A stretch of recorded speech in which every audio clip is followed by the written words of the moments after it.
बाणी दे विच प्रमाण है संत की महिमा वेद न जाने जेता सुने तेता बटिया साध संगत साधुओं की महिमा वेद भी नहीं जानते ये चमड़े की जेबा उन्होंने की गुण बयान कर सकती है। साध संगत जी हजूर महाराज पिछले कुछ समय तो इशारे टूक मात्र मारिया करते सन और दीवाना के विच महाराज ने कहना साडा तो मित्रा लपेटिया पिया है। कभी किसी तरीके से अफसोस असीं उन्होंने इशारों में समझ नहीं सके।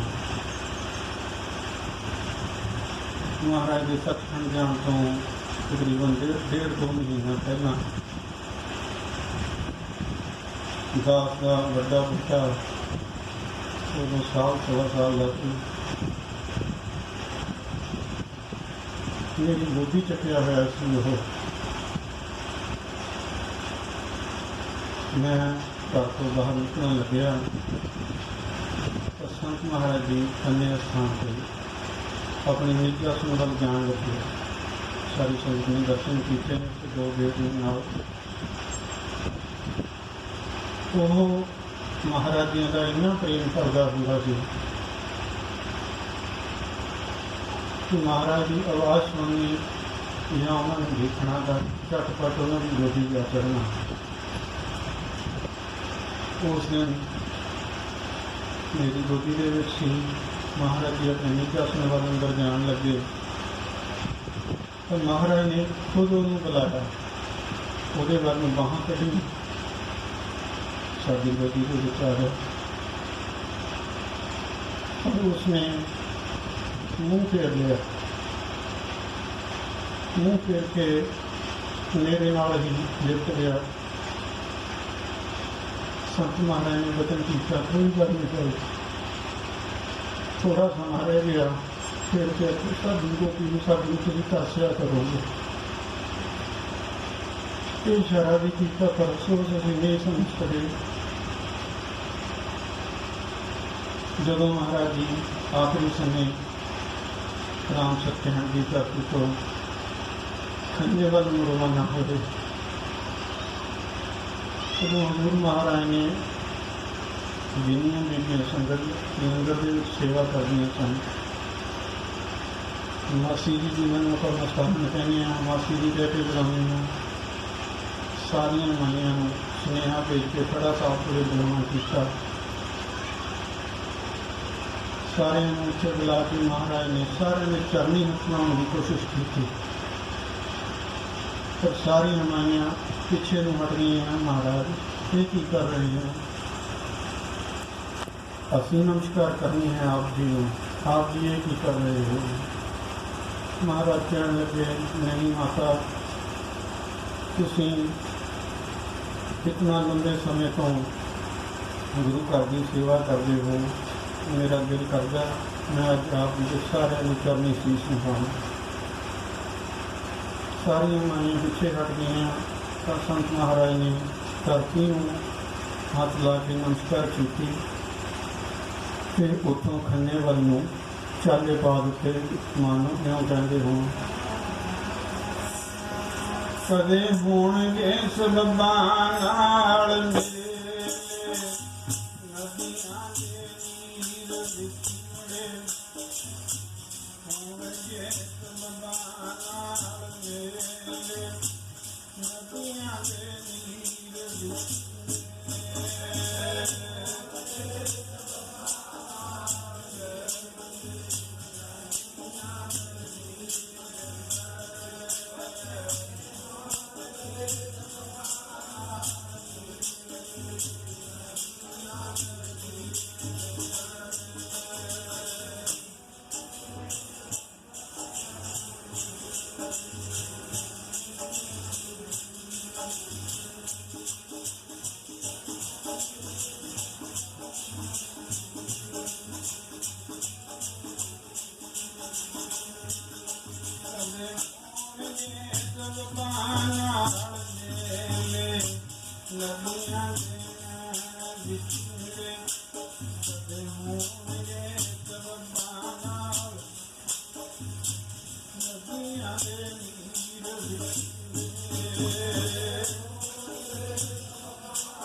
इउं आख के महाराज ने उसको चाले पा दिते। नहर के रस्ते हजूर महाराज जी खन्ने वाल आ रहे हैं। केसर महाराज जी उनकी गड्डी चला रहा सी। संत महाराज ने जदों भी गड्डी के सफ़र किया कदे ड्राइवर को 80 की स्पीड तो उपर गड्डी करने का हुक्म नहीं किया। हमेशा कहना बस इत्थे तक ही चलना, भाई गड्डी कंट्रोल च रही है, इसको ऊपर नहीं। तो उस दिन वो महाराज जी शरीरक तौर पर जिंदगी का वो आखिरी सफ़र फिर सानू कह लगे थोड़ा जहा पैर होर दब ला रेस पे, थोड़ा जहा सफ़र रह गया, ये भी नवेड़ देगी खेती लगी। साथ संगत उसने गड्डी की स्पीड और तेज कर दी। महाराज खन्ने पहुँचे। खन्ने पहुँच के नाल जो खेत लगते हैं, जदों फसल कटी जाती है कणक की, उस तो बाद नाड़ में अग लाते हैं। उसमें उन्होंने अग लाई हुई सी। जिसके नाल शुरू कर दिए दरख्त लगे हुए हैं। संत महाराज जी बूटियां दरख्तों बहुत प्यार करते थे। गड्डी चो उतर के सीधा ही उधर चले गए जिथे हुण दरबार साहब सुशोभित है। उत्थे महाराज ने वो बूटे देखे, कहन लगे इन्होंने मेरा अंदर साड़ दिता है। पर संगत जिस जगह से महाराज के शरीर में अंतिम संस्कार किया गया सी, उस जगह से महाराज जी खलो गए। कितनी देर तक महाराज जी उस जगह से खलोते रहे, इकले, कोई कोल नहीं सी। उन्होंने वही जानते। अखीर महाराज जी अपने आसन के अंदर गए, उस तो बाद फिर बाहर नहीं आए। जिन्हें बाबा जी ने आप नहीं दसिया, गड्डी बुलाई कहन जाने वास्ते, पर गए नहीं, मना कर दिता। 6 जुलाई की रात को खजूरले तो डॉक्टर आते हैं। वो लगभग 12 बजे तो बाद रात में खन्ने पहुँचे। उस समय पहले की ड्यूटी चलती होंगी सी। 9 बजे तो 12 बजे तक साढ़े मौजूदा महापुरुष उन्होंने ड्यूटी होंगी सी पहले भी। 12 बजे तो 3 बजे तक मान साहब और 3 बजे तो फिर सारा दिन बाबा नाजरिया की ड्यूटी होती सी। 12 बजे तो बाद वो डॉक्टर खजूरले वाले पहुँचे। संत महाराज को अंदर पता लग्या जो डॉक्टर आए नहीं। सिर्फ 6 जुलाई की रात में महाराज जी बाहर आए, जिथे हुण आपां उत्थे भांडे मांजते हैं, उस जगह पर आके उस डॉक्टर ने दर्शन दिए। उन्होंने विदा किया। कुछ समय बाद मान साहब को कहन लगे, मान साहब साडा शरीर खत्म होया पिया, बस परमेश्वर की सत्या करके 2 दिन कटने हैं। पास फिर रंग मारी पर सानू समझ नहीं आई। अखीर महाराज ने 8 जुलाई को असी सारे चिंतित होए भी महाराज जी की कोई आवाज़ नहीं सुनती, की कारण है, की गल है, कोई शरीर ढिला मठा, कोई दवाई मुठी। बार बार बेनतियाँ कीतियां पर डरते कोई हुक्म भी लंघना भी नहीं कर सकता, कोई कोल भी नहीं सी जा सकता। खजूरीए सेवादार को ही बेनती की जाती सी। अखीर साढ़े मौजूदा महापुरुषों ने हौसला करके महाराज जी के कोल जो कि वेड़े के विच ही विराजमान सिंह महाराज जी अपने उत्थे चले गए। बिना आज्ञा रहे बेनती की महाराज होवे ना तो डॉक्टर को दिखाया जाए, आप जी का हुक्म हो किसी डॉक्टर को इत्थे बुला लेंगे हाँ। महाराज कहने लगे नहीं, कोई लोड़ नहीं है।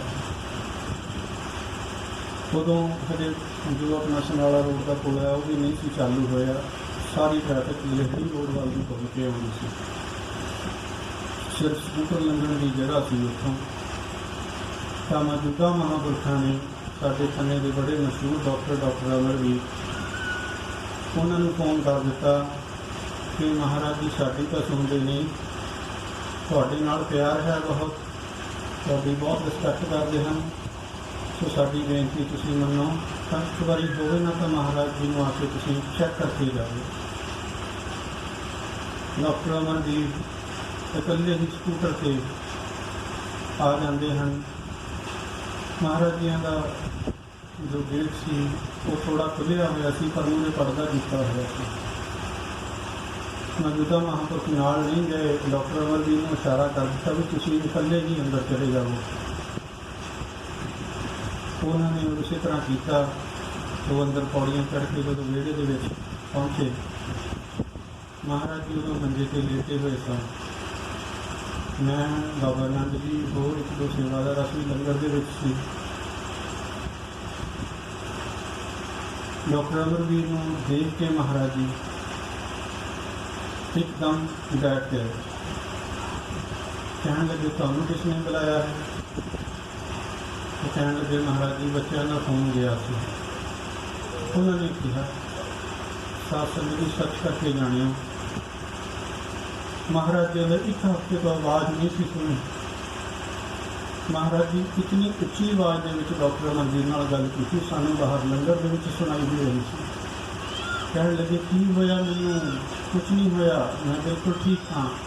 एवं बच्चे चिंता करते हैं, कोई ऐसी गल नहीं।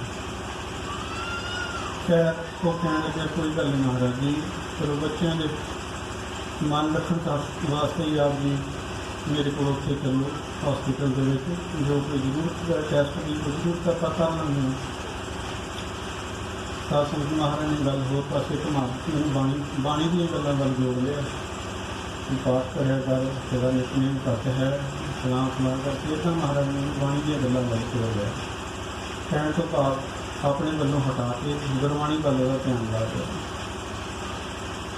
कुछ समा बैठे 15-20 मिनट, वो कहने लगे महाराज जी लियाओ, मैं कुछ ज़्यादा तो नहीं लेके आया, लियाओ तुहाडा ब्लड प्रेशर चेक कर लेते हैं। महाराज जी कहते भाई नहीं मनता हूँ तुम। कहने लगे महाराज कोई गल नहीं, बच्चा ना मन रह जूगा। साध संगत महाराज ने अपनी बाह अगे कर दी, कहते लै कर ला जो करना। साध संगत जी डॉक्टर अमरवीर ने महाराज जी का ब्लड प्रेशर चेक किया। उन्होंने ब्लड प्रेशर जो मशीन सी वो कोई नाप तोल आया ही नहीं। कौन परमेश्वर दियाँ जाने, कोई बीपी का कोई घाट वाट कुछ नहीं आई। महाराज जी हंस के कहने लगे डॉक्टर साहब असी सवेरे आवांगे, तू जो करना होया वो कर लो, सवेरे आवांगे तेरे को। तो सतवचनाथ पौड़ियाँ उतरे, सानू हौसला दे के महाराज जी सवेरे आने लई मान गए जी, कोई गल नहीं रात ही है, तुसीं सवेरे लैके आ जाओ। साध संगत डॉक्टर साहब अपना वापस चले गए। महाराज ने किसी को नहीं फिर मिले, बस अरबी सिंह कोल सी। बाकी आप जी पता ही है, बाबा जी ने सारा सुन वृतांत सुनाया।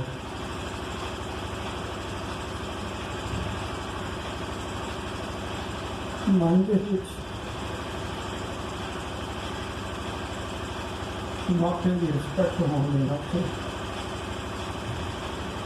मन के आया कि बिना हुक्म तो कोल तो नहीं जा सकते, जिधर साड़ी रहायश है मैं उस पास बंगले मंजा डा के उत्थे बैठ गया। जो वर्गरी सिंह सी महाराज जी का मोहन, उसने बाहर बुला के इतनी बेनती जरूर कर दी कि मोहन कोई जरूरत पवे, कोई तेन लगे किसी किस्म की जरूरत है तो मैं इधर बैठा, मैनू हाथ मार दे। तो कहने लगा मेरे कोई गल नहीं, जिन्हें की कोई गल हुई कोई लोड़ पई मैं बुला लेना। सब संगत जी महाराज को डरते हुए मैं पक्खा नहीं चलाया, कितने आवाज़ जाए महाराज जी डिस्टर्ब ना हो, लेकिन सिर्फ कंध थी और कुछ नहीं। कोई आवाज़ जाए महाराज जी परेशानी ना हो। समा लंघदा गया। एक दफ़ा महाराज जी के आसन वर्गा गेट खुलिया, मैं भी भज के बाहर निकलिया। नाल मेरे मन के अजीब जिहा डर हो गया सी, पता नहीं की होना। मैं बाहर निकलिया भज के, मोहन आया। मैं हाँ मोहन की गल है? कहने लगा मेरे महाराज जी ने मैंने भेजा, कहने लगे डॉक्टर लाभ तो कोई गोली लैके आ, साढ़े मन में टका नहीं आ रहा। मैं कहा मोहन महाराज ने मेरे वालों विनती करते जाके साथ तक करना कदे किसी ने समझ नहीं। मेरे वालों बेनती करते महाराज ने जाके कि पातशाह जी आप जी को बीपी बच्चे नहीं दम चल रहे, गोली ना लो कोई भी। मैं कहा मोहन जिनका महाराज ने अभी दोपहर में लगवाया भी मेरे को भी क्यों कितना जिनका जाके दियो सामने। मैं कहा थोड़ा जहा छटिया जी महाराज ने वो कहा जे कहीं मैं वो लिया देना, महाराज ने बेनती करते दो कुटावलियाँ छक लिया। मैं कह लगा भी मैं कुछ नहीं कर सकता, हुक्म का बनया मैनू कह के भेजा। सुनिया एक बार किताब में मिलना सात संगत डॉक्टर लाभ सिंह के कोले मैं तो मोहन दोनों गए। जाके महाराज ने जो हुक्म किया कि उन्होंने दसिया, हुक्म का बदलिया वो भी उन्हें भी उत्थों गोली महाराज ने कितने भेज दी भी आ गोली महाराज ने मुझे तो शायद थोड़ी बहुत नहीं ला जाए पत्ता पै चुकिया रब ने सुनाने लगे। मोहन ने मैं सच करके जाने अज तक नहीं मैं पूछा भी नहीं गोली दी महाराज ने तो नहीं दी, मैंने नहीं पता। मैं फिर आके अपने उत्थे कर मंजे पे बैठ गया। समा लंघदा गया। शासन जी ऐसा महाराज ने पर्दा पाया, गाँव की चिमड़ी करों के आई। मैनू आके कहने लगी तुसीं सारी रात जो बैठे हो, मच्छर बड़ खाई जाता है, ऐसा करो हम तुसीं थोड़ी देर आराम कर लो, वीर जी को उठा लो, वो बैठ जाते हैं थोड़ी देर जो साढ़े हम मौजूदा महापुरख ने।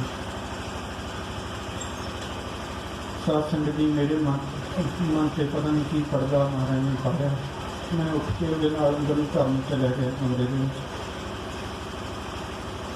जान लग्या। मैं साढ़े मौजूदा महापुरखों के कमरे को आवाज़ दी, मैं कहा भी मैनू नींद आने लग गई, तुसीं हुण जाके बाहर बैठ जाओ। वो कहने लगे ठीक है।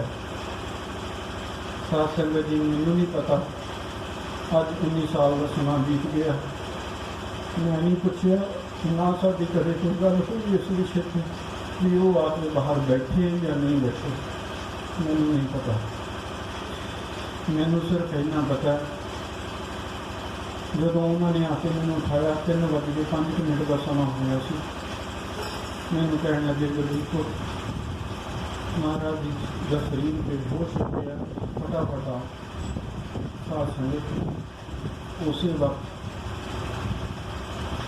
मैं भजया कमरे विचों। मैं भज के गड्डी कढ़ी, 2 गड्डियां उस समय खड़ियां सन। महाराज जी का शरीर बिल्कुल ठंडा हो चुका है। बाबा नंद जी भी उत्थे सन, और सेवादार वो भी उत्थे सन। महाराज जी का शरीर गड्डी के विच पाया और डॉक्टर अमरवीर वाले कर देता। मैं दूसरी गड्डी ली, मैं पिछे मैं चलिया गया। सात संगत एक गल मैं होर दसनी चाहूँगा। गुरु घर ਦੀਆਂ ਗੱਡੀਆਂ ਦੇ ਵਿੱਚ ਹਮੇਸ਼ਾ ਤੇਲ ਦੀਆਂ ਟੈਂਕੀਆਂ ਫੁੱਲ ਹੁੰਦੀਆਂ ਸਨ। ਉਸ ਦਿਨ ਅਸੀਂ ਖੇਡ ਗੱਡੀਆਂ ਦੇ ਵਿੱਚ ਤੇਲ ਵੀ ਹੈ ਨਹੀਂ ਸੀ ਤੇ ਮਹਾਰਾਜ ਦੇ ਤੌਰ ਤੇ ਵੀ ਪਤਾ ਨਹੀਂ ਅਸੀਂ ਕਿਵੇਂ ਫਿਰੀ ਗਏ ਉਸ ਗੱਡੀਆਂ ਲੈ ਕੇ। ਜਦੋਂ ਡਾਕਟਰ ਅਮਰਵੀਰ ਦੇ ਹਸਪੀਟਲ ਦੇ ਵਿੱਚ ਪਹੁੰਚੇ, ਮਹਾਰਾਜ ਜੀ ਦਾ ਦੂਸਰੀ ਸੀ ਡਾਕਟਰ ਨੇ ਗੱਡੀ ਦੇ ਵਿੱਚ ਹੀ ਚੈੱਕ ਕੀਤਾ, ਚੈੱਕ ਕਰ ਰਿਹਾ ਸੀ ਤਾਂ ਚੈੱਕ ਕਰਕੇ ਉਹਨੇ ਸਾਨੂੰ ਨਾਂ ਦੇ ਵਿੱਚ ਸਿਰ ਮਾਰ ਦਿੱਤਾ।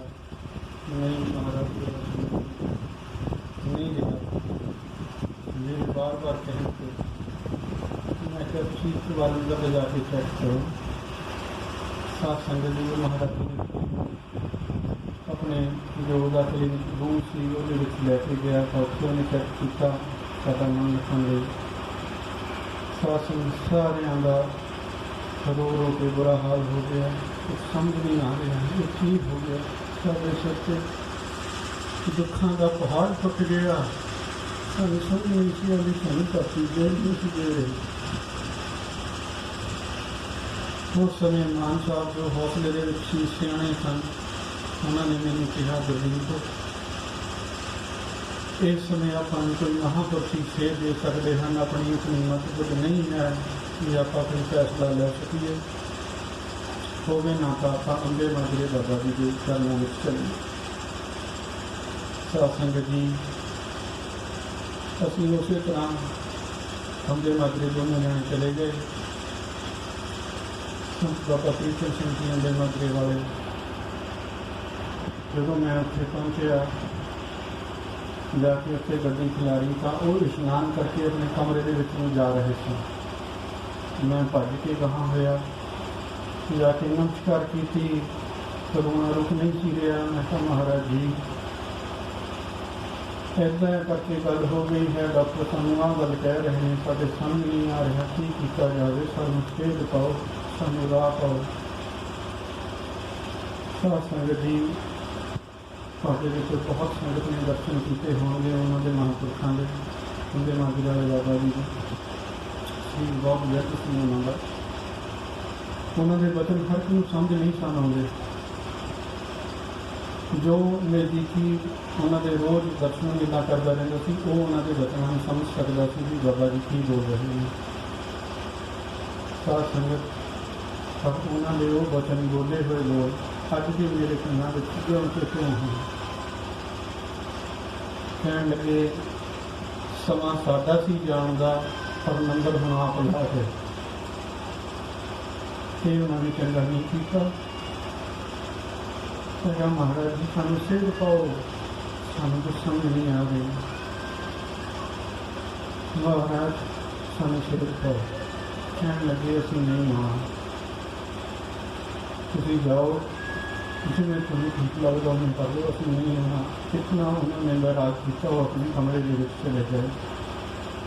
सात संगत जी मैं उन्होंने भतीजे जथेदार महेंद्र सिंह मेरे नाल ही है सी मैं उत्थे उन्होंने दरवाजा खड़काया बेनती की जी अगर करके गल हो गई तो मैंने कहते कोई गल नहीं तुम कर लो मैं बाबू जी ने लैके आना।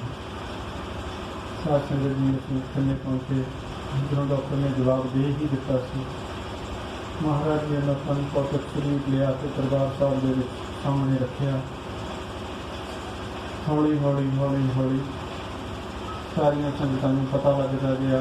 दूर दरेडे संगतां पहुँचदियां गईयां। महापुरख कई महापुरखों को पता धीमे धीमे लगता गया। अखीर नूं बाबा जी अंबे माजरे वाले भी पहुँचे। वो आते ही सीधा दरबार साहब के अंदर पिछले सचखंड वाले कमरे के चले गए। मैंने सुना दूसरा महापुरखों ने को बुलाया। कह लगे समा बीत चुका है उन महापुरखों ने वापस नहीं आना तो तुम अगे की तैयारी करो। मैं हाथ जोड़ बेनती की महाराज फिर महापुरखों का महाराज जी का बेटा शरीर है दरबार साहब लैके जाना तो फिर जल प्रवाह करना ये आपकी का ही हुक्म है। कहने लगे नहीं जल प्रवाह नहीं करना ਸਰੀਰ ਦਾ ਸੰਸਕਾਰ ਕਰਨਾ ਹੈ। ਜਿੱਥੇ ਕਰਨਾ ਹੈ ਫਿਰ ਤੁਸੀਂ ਦੋਨੋਂ ਭਾਈ ਸਲਾਹ ਸਾਧ ਸੰਗਤ ਦੇ ਵਿਖੇ ਮਹਾਰਾਜ ਦਰਬਾਰ ਸਾਹਿਬ ਦੀ ਸਾਰੀ ਹੋਈ ਹੈ। ਗੀਤਾ ਸਾਹਿਬ ਆਪਾਂ ਕਹਿ ਰਹੇ ਹਾਂ। ਉਸ ਸਥਾਨ 'ਤੇ ਸੰਤ ਮਹਾਰਾਜ ਜੀ ਨੇ 5 ਭੌਤਿਕ ਸਰੀਰ ਨੂੰ ਉੱਥੇ ਅਗਨ ਭੇਟ ਕੀਤਾ ਗਿਆ। ਜਦੋਂ ਮਹਾਰਾਜ ਦੇ ਸਰੀਰ ਦਾ ਸੰਸਕਾਰ ਕੀਤਾ ਗਿਆ, ਵਿਯੋਗ ਦੇ ਵਿੱਚ ਸਾਰੀਆਂ ਸੰਗਤਾਂ ਸਾਹਾਂ ਮਾਰ ਮਾਰ ਰੋਂਦੀਆਂ ਸਨ। ਸਾਡੇ ਤੁਰ ਗਏ ਦਿਲਾਂ ਦੇ ਜਨੀ, ਸਾਹਾਂ ਮਾਰ ਰੋਣ ਸੰਗਤਾਂ, ਤੁਰ ਗਏ ਦਿਲਾਂ ਦੇ ਜਾਨੀ, ਸਾਹਾਂ ਮਾਰ ਰੋਣ ਸੰਗਤਾਂ।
ਸੰਗਤ ਸਾਰੀਆਂ ਸੰਗਤਾਂ ਤਾਹਾਂ ਮਾਰ ਮਾਰ ਰੋ ਰਹੀਆਂ ਸਨ।